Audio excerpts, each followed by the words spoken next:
அவர் பாடும்போது அன்னைக்கு தேதிக்கு அது வந்து திமுக ஆட்சி அதை மனசில் வச்சு பாடினார். அன்னைக்கு உள்ள சூழ்நிலையை பொறுத்து ஜக்கம்மா நீ சொல்லம்மா அப்படின்னு போட்டு நாடு நாசமாக போகுதே நியாயமானு அதில் எல்லா அநேகமாக எல்லா விஷயங்களையும் வந்து கிட்னி திருட்டு, இந்த ஏசி பாரு, ஓசி பஸ்ஸு இது எல்லாத்தையும் வந்து கொண்டு வந்தார்.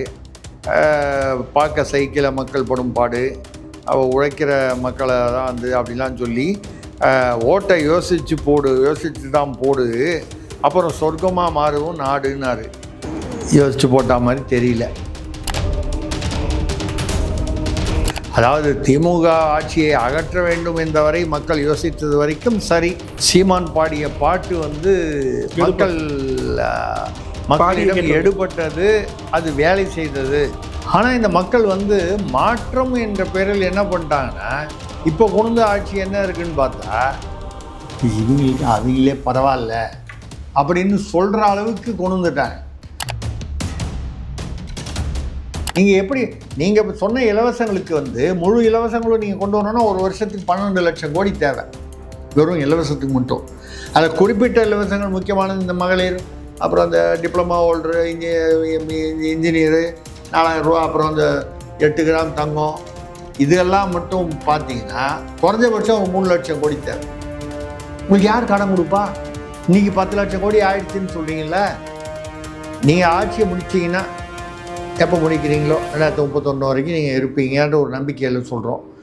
நான் 22 லட்சம் வந்துடும் போல இருக்கேன். ஜனங்க வந்து ஜக்கம்மா பாட்டு சீமான் பாடியது வந்து எடுபட்டது, அதை ஏதோ ஒரு கோணத்தில் எடுத்துக்கொண்டு திமுக ஆட்சியை அகற்றின வரைக்கும் அது வேலை செஞ்சிச்சு. பட் அடுத்தது அதை விட மோசமாக வந்து இன்னொரு ஆட்சி, இன்னொரு ரீல்ஸ் ஆட்சி, ஒரு நாடக ஆட்சி அது வந்தது வந்து கடைசியில் மாற்றம்னா என்னன்னு தெரியாமல் ஜனங்கள் ஏமாந்து போயிட்டாங்க அப்படிங்கிற எண்ணம் தான் இப்போ வருது. இப்போ பார்த்தீங்கன்னா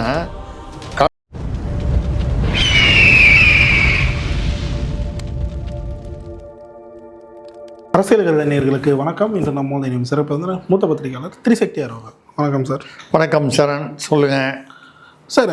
தேர்தல் பிரச்சாரத்தப்போ சீமான் அவர்கள் ஒரு பாட்டு ஒன்று பாடியிருந்தார், ஜக்கம்மா அப்படின்னு சொல்லக்கூடிய ஒரு பாடலை வந்து பாடியிருந்தார். சமீபமாக பார்த்தீங்கன்னா இப்போது ட்விட்டரில், ஃபேஸ்புக்கில், இன்ஸ்டாகிராமில் அந்த பாட்டை நிறைய பேர் வைரல் பண்ணிகிட்டே வராங்க. என்ன காரணம்னு சொல்லிட்டு பார்க்கும்போது தாவேக்காவோட இப்போதைய அந்த அரசமைப்பு தான் அந்த பாட்டை ட்ரெண்ட் பண்ணுறதுக்கான காரணமாக அமைஞ்சிருக்கு. எப்படி பார்க்குறீங்க? அவர் பாடும்போது அன்னைக்கு தேதிக்கு அது வந்து திமுக ஆட்சி அதை மனசில் வச்சு பாடினார். அன்றைக்கி உள்ள சூழ்நிலையை பொறுத்து ஜக்கம்மா நீ சொல்லம்மா அப்படின்னு போட்டு நாடு நாசமாக போகுதே நியாயமானு அந்த பாட்டை கூட அவர் வந்து பாடினது மட்டும் இல்லாமல் எனக்கு நேரடியாகவே வாட்ஸ்அப்லேயும் அந்த ஒளி அனுப்பிச்சிருந்தார். அதாவது அவருக்கு நல்ல குரல் வளமும் இருக்கிறது என்றது அப்பொழுது தெரிந்து கொண்டேன். அது தனி, அது வேறு. அந்த பாட்டு வந்து அதாவது அதில் எல்லா அநேகமாக எல்லா விஷயங்களையும் வந்து கிட்னி திருட்டு, இந்த ஏசி பாரு, ஓசி பஸ்ஸு எல்லா விஷயத்தையும் அது விளைய வச்ச நெல் வந்து ரோட்டில் நிற்கிது. ஏன்னா கொடோனும் இல்லாமல் நனைய வச்சு எவ்வளோ நனைஞ்சு போய் ஈரமாகி வேஸ்ட்டாக போகுது. திமுக ஆட்சியில் அப்படி தானே நடந்தது. இது எல்லாத்தையும் வந்து கொண்டு வந்தார். பார்க்க சைக்கிளில் மக்கள் படும் பாடு, அவள் உழைக்கிற மக்களை தான் வந்து அப்படிலாம் சொல்லி ஓட்டை யோசித்து தான் போடு, அப்புறம் சொர்க்கமாக மாறுவும் நாடுன்னாரு. யோசித்து போட்ட மாதிரி தெரியல. திமுக ஆட்சியை அகற்ற வேண்டும் என்றவரை மக்கள் யோசித்தது வரைக்கும் சரி. சீமான் பாடிய பாட்டு வந்து மக்களிடம் எடுபட்டது, அது வேலை செய்தது பாதி வரைக்கும். அதான் ஓரளவுக்கு அந்த அந்த அந்த பாட்டுடைய அந்த என்ன சொல்கிறது அந்த தாக்கம் வந்து இருந்தது. ஆனால் எது வரைக்கும் இருந்ததுன்னா, திமுக என்ற ஒரு அராஜக ஒரு ஊழல், அதை தவிர வந்து பாலியல் வன்முறை, பெண்களுக்கு பாதுகாப்பு இல்லாத கஞ்சா போதை உள்ள அரசு, இந்த இலவசங்களை காட்டி மக்களை ஏமாற்றும் அந்த விளம்பர அரசியல் அப்படின்னா அது நடந்தது. ஆனால் இந்த மக்கள் வந்து மாற்றம் என்ற பேரில் என்ன பண்ணிட்டாங்கன்னா, இப்போ கொண்டு ஆட்சி என்ன இருக்குன்னு பார்த்தா இவங்களுக்கு அவங்களே பரவாயில்ல அப்படின்னு சொல்கிற அளவுக்கு கொண்டு வந்துட்டாங்க. ஏன்னா எல்லா இடத்துலையும் ரீல்ஸ் தான் நடக்குது. திமுக ஆட்சியில் வந்து அவங்களும் இதே மாதிரி சட்டை பண்ணுவாங்க. நம்மளே பேசியிருக்கோம். சேகர் பாபு பக்கத்தில் வந்து நரிக்குற ஒரு இனத்தை சேர்ந்த பொண்ணை பக்கத்தில் உட்கார வச்சுட்டு இந்த அன்னதானம் இதில் பண்ணும்போது உட்காந்து சாப்பிடுவார். அப்புறம் அதே பொண்ணு வேறு ஆளே கிடைக்கல பாருங்கள் உங்களுக்கு. அவங்க வீட்டுக்கு வந்து முதல்வர் ஸ்டாலின் அவர்கள் போய் அவங்கெல்லாம் அந்த இந்த இந்த கம்பங்கூழு நம்ம அந்த இதில் வச்சு சாப்பிடுவாங்க. இவர் மட்டும் சில்வர் பிளேட்டில் இட்லி வச்சு சாப்பிடுவார். அவருக்கு முன்னாடி ஞாபகம் வர சார் ஒருத்தன் புறாக்கறின்னு சொல்லிட்டு கொடுத்தாங்க. அதனால சரி நம்மளே எடுத்துகிட்டு போயிடுவோம் அப்படின்னு சொல்லிட்டு எடுத்துகிட்டு வந்துருக்கு. ஆமாம். அதனால் வந்து இல்லை நான் கூட சொல்லுவேன், ஐயா அந்த வீடியோ எடுக்கும்போது அவங்க சாப்பிட்ற அதே அந்த கம்பங்கூழு கஞ்சியை அந்த ஒரு தொன்னை மாதிரி ஒரு கப்பு மாதிரி வச்சுருக்காங்க. அதில் வச்சுக்கிட்டு சாப்பிட்ற மாதிரி நடித்து 2 வீடியோ எடுத்துருங்க.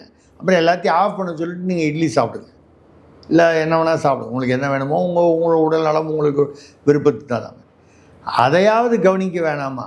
சரி இவர் தான் கவனிக்கல, சுற்றி உள்ள ஆட்களாவது சொல்ல வேணாமா? ஐயா இதை வச்சுட்டு ஒரு 4 ஷாட் எடுத்துருவோம், அதுக்கப்புறம் நீங்கள் என்ன சொன்னால் அது ஒரு இந்த நடிப்பு, இந்த விளம்பர நடிப்பு நாடக அரசியல் இருக்குது பாருங்கள்.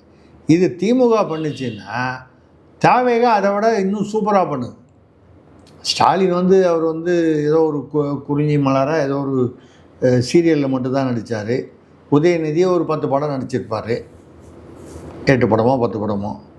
ஆனால் இவர் 69 படம் மாஸ் ஹீரோவாக நடிச்சிருக்கார்ல. அதனால் ஃபுல்லாக அவர் நடித்தா பரவாயில்ல. அவர் கட்சியில் அடிமட்டத்தில் இருக்கிற வரைக்கும் நடிக்கிறாங்க. பார்த்து பழகிருப்பாங்க சார். அதை பார்த்து ஏன்னா இது அவங்க அந்த நடிப்பு தான் அரசியல்னு ஒரு முடிவு கொண்டுட்டாங்க. அரசியல் கூட பரவாயில்ல, கட்சி நடத்துகிற அரசியலில் வந்து அந்த மாதிரி பண்ண பரவாயில்ல. ஆட்சி நிர்வாகம்ங்கிறதும் இதே மாதிரி நடிப்பு தான் நினச்சிட்டாங்க. அப்போ நம்ம நினைக்கும் போது என்னென்னா, ஜனங்க வந்து ஜக்கம்மா பாட்டு சீமான் பாடியது வந்து எடுபட்டது. அதை ஏதோ ஒரு கோணத்தில் எடுத்துக்கொண்டு திமுக ஆட்சியை அகற்றின வரைக்கும் அது வேலை செஞ்சிச்சு. பட் அடுத்தது அதை விட மோசமாக வந்து இன்னொரு ஆட்சி, இன்னொரு ரீல்ஸ் ஆட்சி, ஒரு நாடக ஆட்சி அது வந்தது வந்து கடைசியில் மாற்றம்னா என்னன்னு தெரியாமல் ஜனங்கள் ஏமாந்து போயிட்டாங்க அப்படிங்கிற எண்ணம் தான் இப்போ வருது. இப்போ பார்த்தீங்கன்னா கடந்த 38 நாளில் மட்டும் 150 பாலியல் வன்முறைகள் தமிழ்நாட்டில் நடந்திருக்கு. இது திமுக ரெக்கார்டையே பீட் பண்ணுற மாதிரி. திமுக ரெக்கார்டை நீங்கள் எதில் பீட் பண்ணணுமோ சாதனைகளில் பீட் பண்ணணுமே தவிர இது பாலியல் வன்முறைகள்லையாவது பீட் பண்ணுறது. இதில் பார்த்தீங்கன்னா 350 கொலைகளும் நடந்திருக்கு. நீ சொல்வீங்க சமுதாயம் கெட்டு போச்சு, அங்கே கெட்டு போச்சு, இளைய தலைமுறையெல்லாம் மோசமாக போச்சு. ஐயா இளைய தலைமுறையை நம்பி தானே, ஜென்சியை நம்பி தானே நீங்கள் வந்தீங்க. அவங்க ஓட்டு போட்டு தானே வந்தீங்க. அப்போ நீங்கள் உங்களுக்கு ஓட்டு போட்டவங்களாம் வந்து ஒரு சமுதாய ஒழுக்கத்தில் சரியில்லை என்றால் அதை சீர்படுத்த வேண்டியது யார் பொறுப்பு? இப்போது நம்ம பேசிகிட்டு இருக்க நேரத்தில் திருவாரூரில் ஒரு இளம்பெண்ணை பாலியல் தொல்லை கொடுத்ததா தாவேகாவோட ஒன்றிய செயலாளர் உட்பட 20 கைதாயிருக்கு. ஏங்க அந்த ஸ்ரீவைகுண்டத்தில் எம்எல்ஏ அன்னை சரவணன் எம்எல்ஏ, அவர் தாவேகா நிர்வாகி ஒரு பொண்ணு கூட ஒரு தோழி, இவங்களுக்கு வந்து பாலியல் அதாவது வன்புணர்வே பண்ணிட்டாரு. போலீஸில் புகார் கொடுத்து இது வரைக்கும் அவரை கைது பண்ணல, வழக்கம் போடலைங்க. ஏன் போடலன்னா அவர் வந்து லாட்ரி ஏஜென்ட். அவர் யாரோட இல்லை அவங்களுக்கு அந்த குடும்பத்துக்கு ஒரு நாளைக்கு கிட்டத்தட்ட 1 கோடி ரூபாய் அவர் வந்து பிளாக்கில் அந்த வாட்ஸ்அப் குரூப் மூலமாக, பிளாக்னா கள்ள லாட்ரி, நாகாலாந்து லாட்ரி. இதில் வாங்குறவன் யாராவது நாகாலாந்து எங்கே இருக்குன்னு கேளுங்க, பாதி பேர் பாகிஸ்தானில் இருக்குதுன்னு சொல்லுவான். தெரியாது, எங்கே இருக்குன்னே தெரியாது. ரைட்டு, அவனை பொறுத்த வரைக்கும் தெரியணும்னு அவசியம் இல்லை. 10 ரூபா 10 ரூபா 10 ரூபானா 10 ரூபா 10 ரூபானா அவனுக்கு வந்து தெரியாது. ஆனால் என்ன பண்ணுவான், நீ 10 ரூபா செலவு பண்ணும், நாளைக்கு வந்து 4 வாங்குவான் டிக்கெட்டு, 40, இன்னொரு நாளைக்கு 100 ரூபாய்க்கு வாங்குவான். இப்படியே போய் அவன் சீரழிவான். இதனால தான் ஜெயலலிதா அவர்கள் ஆட்சிக்கு வந்தபோது, அதுக்கு முன்னால் திமுக அரசு வந்து தமிழக அரசு லாட்ரி விழுந்தால் வீட்டுக்கு, விழாவிட்டால் நாட்டுக்கு அப்படின்னு கலைஞர் வந்து வசனம் பேசி லாட்ரி கொண்டு வந்தார். இது வந்து மற்ற குடி மற்றதெல்லாமாவது வந்து அதை அழிக்குதுன்னு தெரிஞ்சு அழிக்கும், இது சத்தமே இல்லாமல் அழித்து விடும் அப்படின்னு சொல்லி ஜெயலலிதா அவர்கள் லாட்டரியை வந்து தடை செய்தார். இப்போ பார்த்தீங்கன்னா 1ஆம் நம்பர் லாட்ரின்னு இருந்துச்சு. அதாவது திமுக அரசியலில் இருக்கும்போது இந்த சுரண்டல் லாட்ரின்னு ஒன்றா, அது யார் நடத்துனாங்க? ஒரு முக்கியமான குடும்பமாக, அந்த குடும்பமாக, இல்லை மற்றவங்க நடத்துனாங்களா தெரியாது, யாரோ நடத்துனாங்க. இப்போ என்னென்னா தாவேகா ஆட்சி வந்தவொடனே 1ஆம் நம்பர் லாட்ரி, 2ஆம் நம்பர், 2 நம்பர் லாட்ரி, 3 நம்பர் லாட்ரின்னு 3 விதமாக இருக்கான். அப்போ லாட்ரியே வந்து குட்டி போட்டு பெருகுது. இந்த ஹார்ட் டிஸ்க்கு காணாமல் போச்சு, இல்லை 16 டிஸ்க்கு காணாமல் போச்சு, கண்டுபிடிக்கும் போது 32 ஆச்சு. அப்போ என்னாச்சு? குட்டி போட்டிருக்கு இல்லையா? ஹார்ட் டிஸ்க்கு குட்டி போடலாம், லாட்ரி குட்டி போடக்கூடாதா? இது குட்டி போடும் அரசாக இருக்கிறது. நான் சொல்கிறது வந்து ஹார்ட் டிஸ்க்கு லாட்ரி, நீங்கள் ஏதாவது தப்பான அர்த்தத்தில் எடுத்துக்க போகிறீங்க. அந்த அளவுக்கு இதில் அந்த சொன்னோம்ல, இந்த 150 பாலியல் குற்றங்கள் நடைபெற்றிருக்குன்னா 38 நாளில், இதில் 33 பேர் தாவேகா நிர்வாகிகள். அவன் கஞ்சாவில் பண்ணியிருக்கான், இல்லை வந்து கஞ்சா இல்லாமையே பண்ணியிருக்கான். சில பேர் கஞ்சா வந்து போலீஸ்காரங்களை சில இடங்களில் தாக்கியிருக்காங்க, திருப்பூர் பக்கத்தில் ஊதியூரும் அங்கே. அப்புறம் வேறு ஒரு ஊரில் பார்த்தீங்கன்னா, அதுவும் தூத்துக்குடி பக்கத்தில் தான் நினைக்கிறேன், அந்த ஒரு போலீஸ் கான்ஸ்டபிள் அந்த அம்மாவை 3 பேர் சேர்ந்து கூட்டு பாலியல் வன்முறை. அதாவது தாவேகா மட்டும்தான் வந்து இப்போ தப்பு பண்ணுறாங்கன்னு நம்ம சொல்லலை. இப்போ நேற்று கூட இன்னைக்கு காலையில் நியூஸ் பேப்பரில் பார்த்தேன், திருமங்கலம், நம்ம இங்கே அண்ணா நகர் பக்கத்தில் திருமங்கலம், அங்கே வந்து ஒரு 13 வயது சிறுமியை ஒரு திமுக வழக்கறிஞர் பாலியல் வன்கொடுமை. அதனால் நம்ம வந்து தாவேகா மட்டுமே காரணம் சொல்லலை. ஆனால் கணிசமானவர்கள் தாவேகாவை சேர்ந்தவர்களாக இருக்கிறார்கள். அதில் வந்து பார்த்திங்கன்னா எனக்கு ரொம்ப வருத்தமான விஷயம் என்னென்னா, அதாவது 30 வயசு பொண்ணையும் 25 வயசு பொண்ணையும் பாலியல் வன்முறை பண்ணால் தப்பில்லைன்ற அர்த்தத்தில் சொல்லலை. 2 வயசு, 3 வயசு, 10 வயசு, 8 வயசு, 13 வயசு, இல்லை 80 வயசு மூதாட்டி, 62 வயசு மூதாட்டி, இப்படி எல்லா இதுலேயும் வந்து வயசுலேயும் வந்து பெண்கள் வந்து இப்படி ஒரு அவலத்துக்கு ஆளாவது என்பது திமுகவில் இருக்குதுன்னு அபாடி திமுக ஆட்சி வெளியில் போச்சு நம்ம வந்து பெருமூச்சு விட்டா, நீங்கள் ஐயோ இவங்களுக்கு அவங்களே நல்லவங்க போல இருக்குது, அவங்களுக்கெல்லாம் செலவைக்கலாம் போல இருக்குது அப்படின்னு சொல்கிற அளவுக்கு இவங்களுக்கு இருக்குது. இவங்க வந்து அதை வந்து ஏற்க மறுக்கிறார்கள். தாவேகா நிர்வாகிகள் இவ்வளோ பேர்னா, நீங்கள் முதல்ல சிங்கப்பெண் அதிரடிப்படையை நீங்கள் வந்து இப்போ யாருக்கு வைக்கணும்? முதல்ல தாவேகா நிர்வாகிகளுக்கு தான் வைக்கணும்.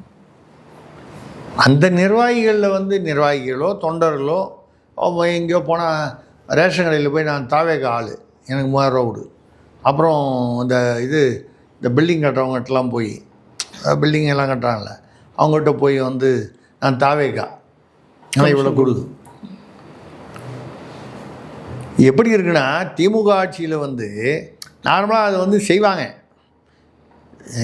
நானே தமிழக அரசியல் பத்திரிகை நடத்தும் போது எங்கள் பில்டிங்கில் வந்து சும்மா ஏதோ ஒரு பார்க்கிங்கில் ஏதோ ஒரு செவரு கொஞ்சம் இதாகிடுச்சு, அதை ரிப்பேர் பண்ணுறதுக்காக சும்மா ஏதோ ஒரு 200 கல் கொஞ்சம் மண் கொண்டு வந்து கொட்டணும். உடனே லோக்கல் அந்த அடையாறு கவுன்சிலர் அனுப்பிச்சதாக ஒருத்தர் வந்து லுங்கி கட்டிட்டு வந்து கீழே வந்து, அவருக்கு தெரியாது இது தமிழக அரசியல் பத்திரிகைலாம் போட்டிருக்காது, வந்து செங்கல் ஜல்லி இருக்குது மேலே போய் கேட்போம், செங்கல் ஜல்லி இருக்குது செங்கல் அது வந்து அதுவும் எங்கே கொட்டியிருக்கோம், ரோட்டில் கொட்டலாம், காம்பவுண்டுக்குள்ளே, எங்கே ப்ரைவேட் காம்பவுண்டுக்குள்ளே. நேரம் வந்து 5000 ரூபா கொடுங்க கேட்டிருக்காரு. யாருங்க நீங்கள்? கவுன்சிலரு உங்க தான், அதனால் வந்து கொடுங்க. ஏங்க அண்ணா, நான் சும்மா வெறும் செவுறு ஒன்று ஏதோ ஒன்று விழுந்துருச்சோ இல்லை ஒரு நடுவில் தடுக்கிறதுக்காகவோ அவ்வளோதாங்க, வேறு ஒன்றும் கட்டடம்லாம் கட்டல. செங்கல் மண் கொண்டு கொட்டினா மினிமம் இது 5000 ரூபா கொடுக்கணும். எனக்கு உடனே மாடியில் என்று நம்மளை கொடுத்தோம். 5000 ரூபா தானே, மேலே வர சொல்லுங்க. மேலே வந்தார் லுங்கி கட்டிட்டு. வந்தவொடனே, அப்பா இவரை ஃபோட்டோ எடுங்கப்பா, வீடியோ எடுங்கப்பா, இது தமிழக அரசியல் பத்திரிகை, அட்டப்படத்தில் வருது உன் படம், இப்போ சொல்லு உன்னை யார் ஆரம்பித்தார்? முதல்ல வரும்போது சொல்கிற கவுன்சிலர் ஒரு பேர் என்ன, ஒரு ஆம்பளை பேர் சொன்னார். லோக்கல் கவுன்சிலர் வந்து பொம்பளையாச்சு, அவர் எப்படி ஆம்பளை ஆனார்? இல்லைங்க, அவங்க கவுன்சிலரு ஆனால் அவங்க ஆஃபீஸ்க்கெலாம் வரமாட்டாங்க. இவர் தான் புருஷன் தான் வருவார், அவர் தான் அமிச்சார். அவருக்கு ஃபோன் பண்ணி சொன்னேன், ஐயா உங்கள் பேரை சொல்லி ஒருத்தர் 5000 கேட்டு வராரு. இப்போ அட்டப்படத்தில் அவர் படம் போட்டால் நல்லா இருக்குமா, இல்லை உங்கள் படம் போட்டால் நல்லா இருக்குமா?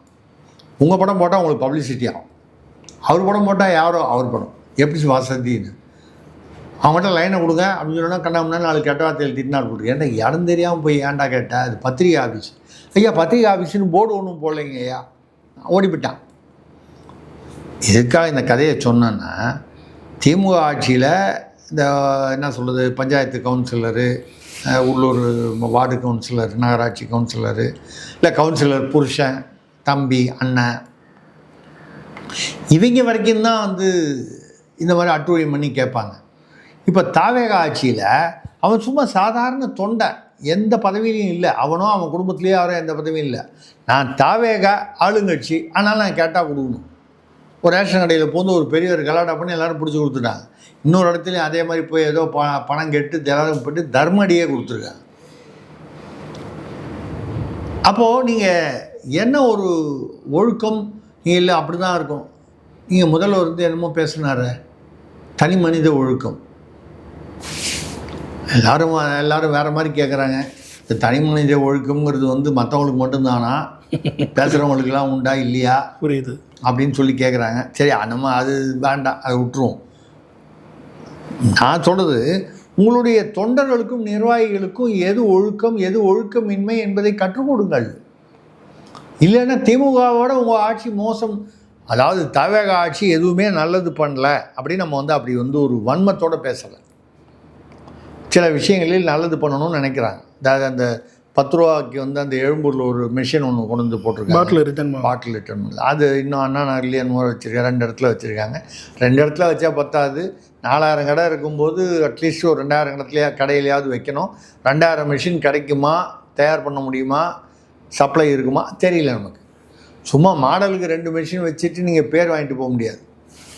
குறைஞ்சபட்சம் 500 வைக்கணும். ஒரு 500 வைக்கிறோம், அப்புறம் இன்னொரு அடுத்தது 500, அடுத்த வருஷம் கொஞ்சம் கொஞ்சமாவது வரலாம். இதெல்லாம் வந்தால் கொஞ்சம் குப்பை போடுறது குறையும், இந்த பாட்டில் பிரச்சனை குறையும், ஊழல் அதனால் வரக்கூடிய ஊழல் குறையும், இல்லைன்னு சொல்லலை. இது வந்து பட் இவங்க எப்போ இதை வச்சு பண்ணுறது, இதெல்லாம் பார்த்தீங்கன்னா 2 நாளில் இவர் நயினார் நாகேந்திரன் பாஜக தமிழ்நாடு தலைவர் சொல்கிறாரு, 2 நாளில் 17 பாலியல் குற்றங்கள் பெருகிட்டே போகுது. யாரோ ஒருத்தர் வந்து முதலமைச்சருக்கு வந்து கோயம்புத்தூர்லேருந்து ஒரு ஆள் பார்சலில் வந்து ஹியரிங் எய்டு, காது கேட்கும் கருவி அமைச்சிருக்காரு. அவர் காதே கேட்கல, அவருக்கு இவ்வளவுலாம் நடக்குது பாருங்கள். ஸ்டாலின் அவர்களுடைய ஆட்சியில் இவ்வளோ நடந்துச்சு. அவர் நேற்று திமுக மீட்டிங்கில் பேசுகிறாரு, தினமும் பத்திரிகையில் வரும் செய்திகளை முதல்வர் விஜய் அவர்கள் படிக்க வேண்டும், படித்து என்ன நடக்கிறது என்பதை அவர் தெரிந்து கொள்ள வேண்டும் என்று அன்புடன் கோரிக்கை வைக்கிறேன். யார் சொல்கிறது, யார் பார்த்து யார் சொல்கிறது பாருங்கள். இவர் முதல்வராக இருக்கும்போது இதே மாதிரி பத்திரிகையெல்லாம் படிச்சிருந்தாருன்னா அன்றைக்கி இவர் ஏதோ ஒரு நடவடிக்கை எடுத்துருக்கலாமா, இவர் திருப்பி சிஎம் ஆகிருக்கலாமா. அது மட்டும் இல்லை, யார் அந்த சாரெல்லாம் வந்து வந்திருக்காத அந்த பிரச்சனைகள்லாம் இவர் மறுபடியும் வந்து சிஎம்மாகவே வந்திருக்கலாமா. இவர் மற்றவங்களுக்கு ஆலோசனை தானே, எப்போவுமே ஃப்ரீயாக கொடுக்குறதாவது யாருக்கு வேணாலும் ஆலோசனை கொடுக்கலாம். இது ஒன்று நடந்துக்கிட்டு இருக்கு. இந்த பாலியல் வன்முறை முன்னை விட அதிகமாக இருக்கோ அப்படின்னு தோணுது. இல்லை அட்லீஸ்ட் குறைந்தபட்சம் குறையவில்லை. அதில் வருத்தமான செய்தி என்னென்னால், முன்னால் வந்து ஒரு 10 பாலியல் குற்றங்கள் நடக்குதுன்னா அதில் ஒரு 2ஓ 3ஓ திமுககாரன் இருப்பான். இப்போ பார்த்தா தாவேகாரங்க இருக்கிறது வந்து அந்த அந்த அந்த விகிதாச்சாரத்தை பார்க்கும்போது ரொம்ப அதிகமாக இருக்குது. மொத்த குற்றங்களில் பாலியல் குற்றம் 100 150 நடந்ததுன்னா 33 பேர்னு சொல்லி 33 நிகழ்வுகள். அதில் மாட்டினவெல்லாம் சேர்த்து பார்த்தா 50 பேர் இருப்பான்னு வைங்க. ஒரு நிகழ்வுலையும் பார்த்தீங்கன்னா இதில் காவல்துறைக்கும் சிங்கப்பெண் அதிரடிப்படையில் வந்து நகை காணாமல் போச்சே இன்னும் கண்டுபிடிக்கல. ஒரு எஸ்ஐ நம்ம கிருபாவோ நம்ம பேர், அந்த அம்மாவுடைய நகை அங்கே வச்சு காணாமல் போச்சான், வண்டியில் வச்சு. அதையே எனக்கு கண்டுபிடிக்க முடியல, 10 நாள் ஆச்சு. அப்போ சிங்கப்பெண் அதிரடிப்படை என்ன பண்ணுது, யூனிஃபார்ம்னா நல்லாயிருக்கு, பார்க்கறதுக்கு நல்லாயிருக்கு, பளிச்சுன்னு இருக்குது. லத்தி கூட இன்னும் வாங்கி கொடுக்கல. அவங்களுக்கு அதிகாரமும் இல்லை, புலனாய்வு பண்ணுறதுக்கு அவங்களுக்கு அதிகாரம் கிடையாது, வழக்கு போடுறதுக்கு அதிகாரம் கிடையாது. பிடிச்சி கொண்டு போய் மகளிர் காவல் நிலையத்தில் விட்டுட்டு வர வேண்டியதுதான். ஃப்ரெண்ட்ஸாக போலீஸ் மாதிரி. ஆமாம், அப்படி கொண்டு விடுறதுக்கு ரெண்டாவது அதுவே சிக்கல் வரும். சும்மா கொண்டு யார் 4 பேரை விட்டு போகிறாங்க, இவங்களை போய் ரெண்டாவது அவங்க எப்படி விசாரிப்பாங்க அங்கே மகளிர் காவல் நிலையத்தில்? இவங்க போய் பிடிச்சிட்டு வராங்க, எந்த பெண்ணை போய் துரத்திட்டு போனாங்க, அந்த பக்கம் யார் சாட்சிக்கு வந்தார், அங்கே இந்த கடைக்காரர் பார்த்தாரு, இதெல்லாம் யாருக்கு தெரியும்? பிடிக்கிறவங்களுக்கு தான் தெரியும். பிடிக்கிறவங்க வேற, புலன் விசாரணை பண்ணுறவங்க வேற, உள்ள டேபிளில் உட்காந்து புலன் விசாரணை பண்ணுறவங்க வேறன்னா எப்படி இது நடக்கும்? இதுவும் ஒரு நாடகமாக தான் நடக்கும். அதில் வேறு நீங்கள் வந்து முதல்வர் கலந்து கொள்ளும் அரசு விழாவில் இது வரைக்கும் இல்லாத ஒரு சரித்திரத்திலே இது வரைக்கும் நடந்ததில்லை. அவர் முதல்வர் நடித்த படத்துலேருந்து போலீஸ் வந்து பீட் மியூசிக்கு. என்ன அநியாயம் இது? இது சட்ட அமைப்புக்கு எதிரானது இல்லையா? ஒரு பாரம்பரியத்துக்கு எதிரானது இல்லையா? ஒரு கட்சி விழாவில் அது வேற. அநேகமாக அடுத்த அரசு விழாலாம் பாருங்கள், இந்த விஜய் அவர்கள் நடித்த பல வெற்றிகரமான ஹிட் பாடல்கள் டுவேட்டெல்லாம் இருக்கும். ஆனால் என்னத்த பாடுறீங்க, வீட்டில் இல்லை, ஆமாம் வடுமாங்கா ஊருதுங்கோ, அந்த மாதிரி பாட்டெல்லாம் வந்து இனிமேல் வந்து 2 பேர் போலீஸ்லேருந்தே வந்து காவல்துறையை சேர்ந்த ஒரு ஆணும் பெண்ணும் வந்து டான்ஸ் ஆடுவாங்க. கேட்கவே கன்றாவியாக இருக்குல்ல? இல்லை, இது எவ்வளோ ஒரு தவறான முன்னுதாரணம். நீங்கள் கட்சி விழாவில் தாராளமாக போடுங்க, யாரும் கேள்வி கேட்க போகிறது, யாரும் கேள்வி கேட்க போகிறதில்ல. அரசு விழாவில் அதுவும் யார்? காவல்துறை. வேறு யாருன்னா பண்ணியிருந்தா காவல்துறை பண்ணும்போது அரசு துறையில் இருக்கிறவங்க மற்றவங்க இன்னும் ஈஸியாக பண்ணுவாங்க. காவல்துறையே பண்ணியிருக்கு, அதை முதல்வர் ரசிச்சார், நம்ம பண்ணுறதில்ல அப்படின்னு சொல்லி இது ஒரு பக்கம் போயிட்டுருக்கு. இதில் நடுவில் வந்து இப்போ தான் இந்த வெள்ளை அறிக்கை, எதை கேட்டாலும் வெள்ளை அறிக்கை கொடுக்குறேன்றாங்க.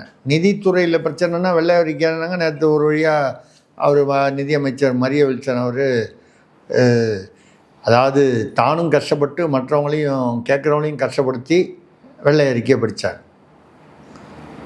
அதுலேருந்து என்ன தெரிஞ்சதுன்னா, அவருக்கு அந்த நிதித்துறையில் அந்த டேர்ம்ஸ் எல்லாம் இருக்குது பாருங்கள், அதில் உள்ள அந்த வார்த்தைகள் ஜிஎஸ்டிபி அது இதெல்லாம் அவர் படிக்கும்போது ரொம்பவே சிரமப்பட்டார்.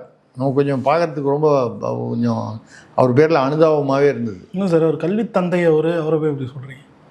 கல்வி தந்தை எங்கள் அதில் முந்தைன்னு வந்தது. சரி, தந்தை, ஆமாம் கரெக்டு. இல்லை, அவர் அதை படிக்கும்போது அவ்வளோ கஷ்டப்படுறாரு. இந்த பக்கம் தமிழ்னு எழுதி கொடுத்துருக்காம இருக்குது, அடுத்த வரியில் நாடுன்னு வருது, தமிழ்னு சொல்லி நாடுன்னு தனியாக பிரித்து படிக்கிறார். இன்னும் சரி, நான் என்ன சொல்கிறேன், வீட்டில் ஒரு 4 ரிகர்சலாவது பண்ணிட்டு வாங்க. ரெண்டா ஸ்லைட் 1 ஸ்லைடு 2ன்னு போட்டால் ஒன்றுத்துக்கும் ஒரு உதாரணம்.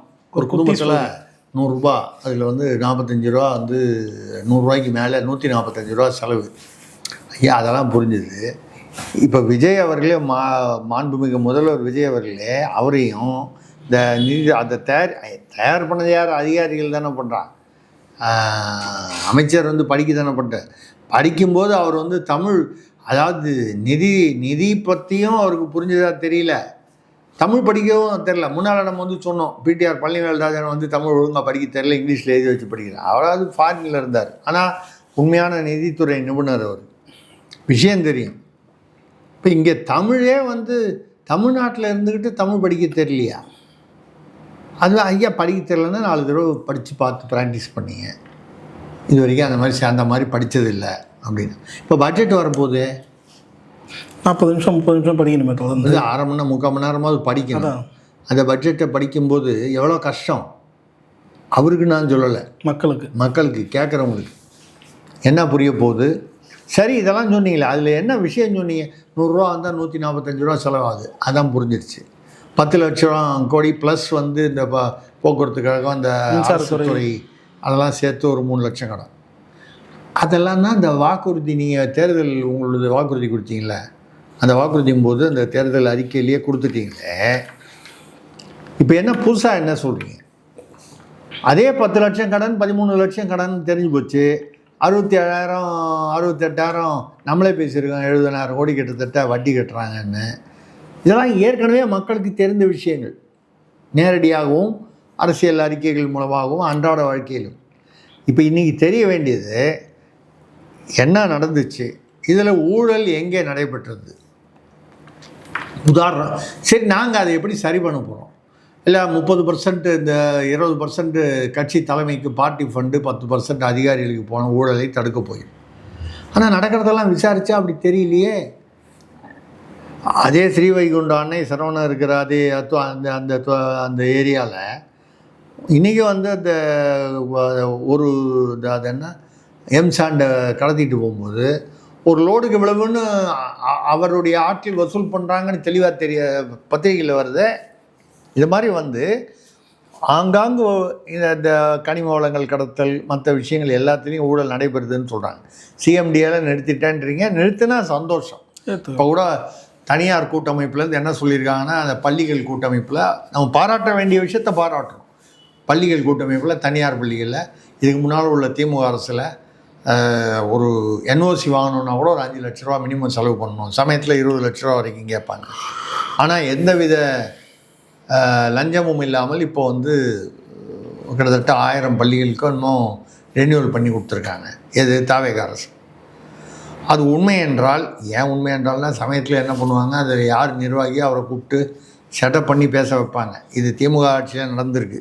நம்ம தாவேக ஆட்சியில் அப்படி நடந்தது நம்ம சொல்லலை.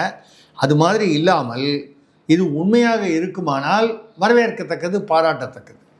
ஆனால் அதை விட்டு நீங்கள் வந்து போக போக அந்த ஊழலாட்சியே பரவாயில்லன்னு சொல்கிற அளவுக்கு விட்டுட்டீங்கன்னால் இப்போ டைட்டாக பிடிச்சிங்கன்னா தான் உண்டு. அதுக்கு முதல்ல என்ன செய்யணும்? நீங்கள் சட்டமன்றத்தில் வந்து எப்படி பேசணும்னு தாவேகா எம்எல்ஏக்களுக்கெல்லாம் சொல்லி தரீங்க. அதுக்கு முன்னால் முதல்ல தமிழ் படிக்க கற்றுக் கொடுங்க. இந்த அளவுக்கு இல்லைங்க, ஏன்னா ஒருத்தரும் தமிழ் பேசுகிறத பார்த்தாலும், அதாவது அதுவும் தாவேகாலேருந்தே வந்தவங்க. அதிமுக திமுகலேருந்து வந்தவங்க கூட அவன் பழக்கப்பட்டிருப்பான், 4 இடத்துல பேசி பழக்கப்பட்டிருப்பான்.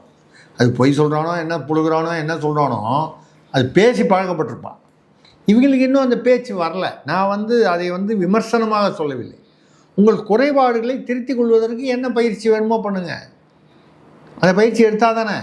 நீங்கள் மக்களிடம் பேசும்போது எங்கேயோ ஒரு நிர்வாகி பேசுகிறாரு, அதாவது பக்கத்தில் ஒருத்தர் வந்து அப்படின்னு ஏதோ குசுன்னு சொல்கிறார்.